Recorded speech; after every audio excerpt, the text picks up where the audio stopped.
Hello friends, this is physiotherapist Dr. Shruti Parekh working in Advanced Knee and Shoulder Hospital run by renowned arthroscopic surgeon Dr. Prathmesh Jain in Ahmedabad.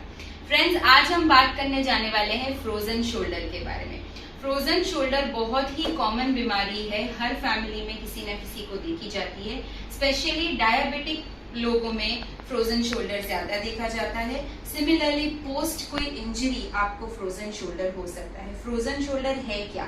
Medical language में उसे बोलते हैं adhesive capsulitis. आपकी जो shoulder की capsule है, आपके जो शोल्डर के स्नायु हैं, वो जाम हो जाते हैं।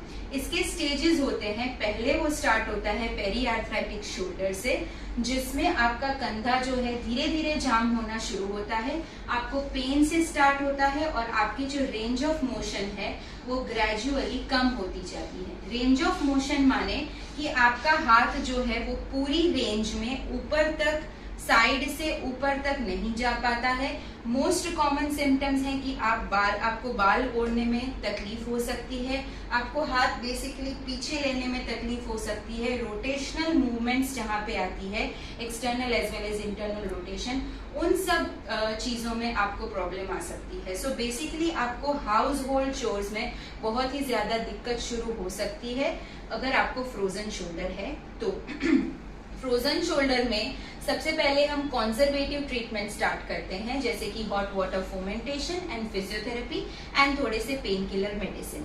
अगर इनसे राहत नहीं मिलती है और बहुत ही ज्यादा फिजियोथेरेपी के सेशंस लेने के बाद भी आपको कोई रिजल्ट नहीं मिल रहा है, तो आप आगे जाके एक आर्थ्रोस्कोपिक सर्जन से मिलके आर्थ्रोस्कोपिक कैप्सूलर रिलीज करवा सकते हैं, but this is the last option.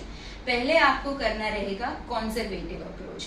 आज मैं आपको दिखाने जाने वाली हूँ कि फिजियोथेरेपी फ्रोजन शोल्डर में आप क्या क्या कर सकते हैं।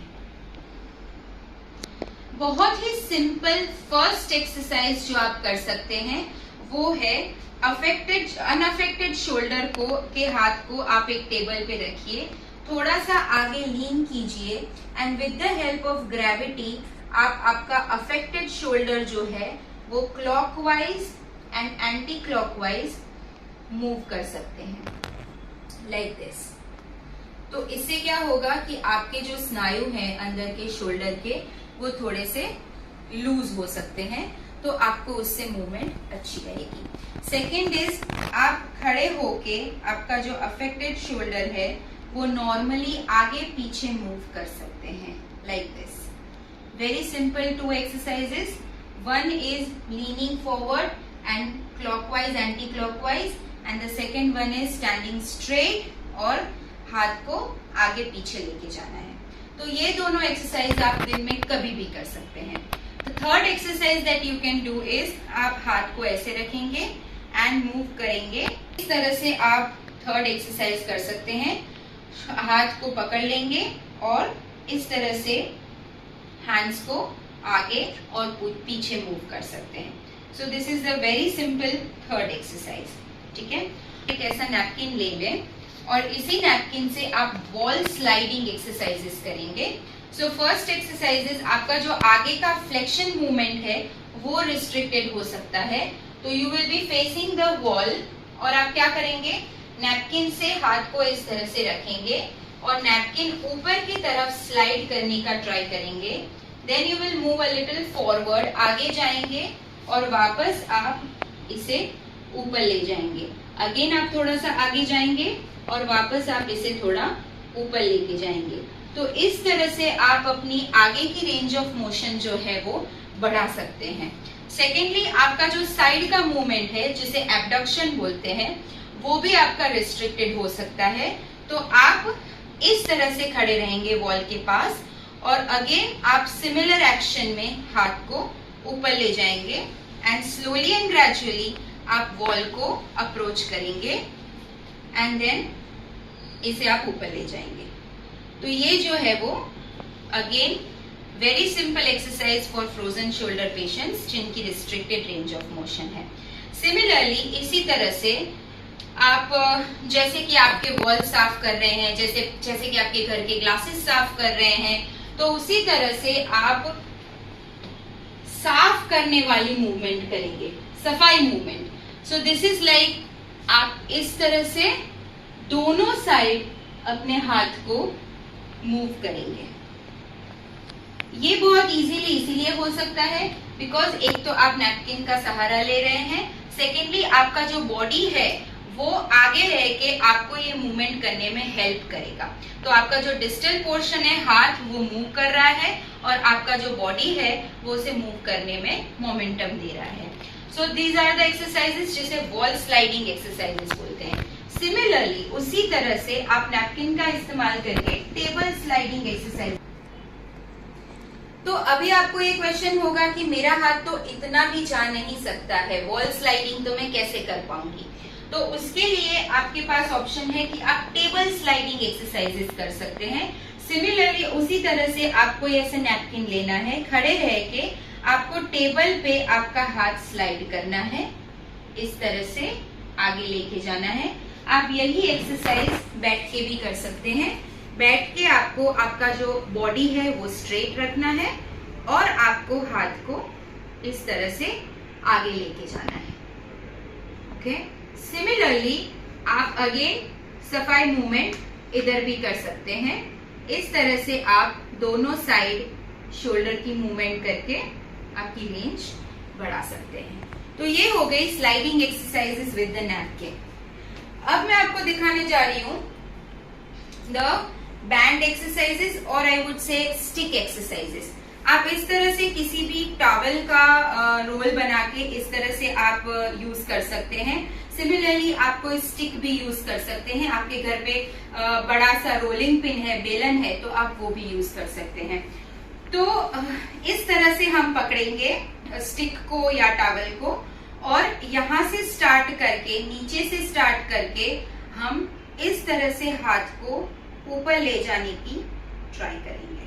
ठीक है, आपकी रेंज ऑफ मोशन रिस्ट्रिक्टेड हो सकती है, तो इसमें आप बहुत ज्यादा ऊपर ना ले जा पाओ, ये भी पॉसिबिलिटी है। तो फर्स्ट मूवमेंट आप स्टिक से या टॉवल से इस तरह से कर सकते हैं, flexion, and the second movement is horizontal abduction.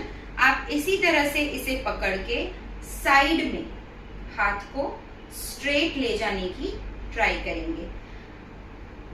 इस तरह से आपका जो हाथ है वो दोनों स्ट्रेट रहने चाहिए, right. So this is one movement that you can do.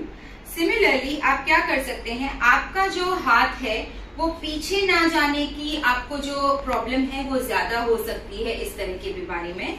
तो आप क्या करेंगे, टॉवल को या स्टिक को आप इस तरह से पकड़ेंगे, एक एंड जो है उसका वो आप ऐसे रखेंगे और दूसरे एंड से आप ट्राई करेंगे कि आप इसे एटलीस्ट इतना ले जा सको। Okay, now what you will do is, as if आप अपनी बैक साफ कर रहे हैं, बैक रब कर रहे हैं, वैसे आप टॉवल को इस तरह से सिर्फ अपनी कोहनी की मूवमेंट की मदद से ऊपर नीचे मूव कर सकते हैं।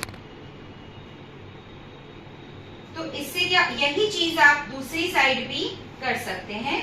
इस तरह से पकड़ के दूसरी साइड आप like this you can move your hand. पहले हो सकता है कि आपकी ये मूवमेंट रिस्ट्रिक्टेड हो, धीरे धीरे आपको ये टॉवल एक्सरसाइजेस और स्टिक एक्सरसाइजेस हेल्प करेंगे। इसमें क्या होगा कि आपका इंटरनल रोटेशन भी होगा, एब्डक्शन भी होगा। तो this is a compound movement off shoulder, तो इससे आपको काफी राहत रहेगी। तो आप ये सारी एक्सरसाइजेस फ्रोजन शोल्डर में कर सकते हैं एंड उसके बाद आप एक रजिस्टर्ड फिजियोथेरेपिस्ट के पास electrotherapy modalities as well as other exercises जो आपको वहां पे गाइडेंस के अंदर कराए वो भी आप कर सकते हैं। सिमिलरली आप कहीं पे बैठे बैठे या खड़े खड़े बटरफ्लाई मूवमेंट भी कर सकते हैं इस तरह से। सो अगेन इसमें भी आपका जो है एब्डक्शन हो रहा है एंड इंटरनल रोटेशन हो रहा है, तो इस तरह से आप ये एक्सरसाइज कर सकते हैं। एक्सटर्नल रोटेशन के लिए आप हाथ को इस तरह से रख के बाहर की तरफ अपने पाम्स को मूव कर सकते हैं। इन दिस आपके जो एल्बोज हैं वो आपके वेस्ट पे फिक्स्ड रहने चाहिए, सो दैट आपका जो रोटेशन हो रहा है वो प्योरली शोल्डर से हो रहा है। तो ये जो छोटी छोटी एक्सरसाइजेस है वो आप फ्रोजन शोल्डर में करेंगे तो आपके डेली हाउस होल्ड चोर्स में आपको काफी मदद रहेगी। एक बहुत ही अच्छी प्रो टिप है, अभी विंटर अप्रोच हो रहा है, तो आप विंटर से पहले भी ये एक्सरसाइजेस करेंगे तो आपको विंटर में ठंड की वजह से जो दर्द बढ़ जाता है वो दर्द आपको कम होगा। Thank you very much.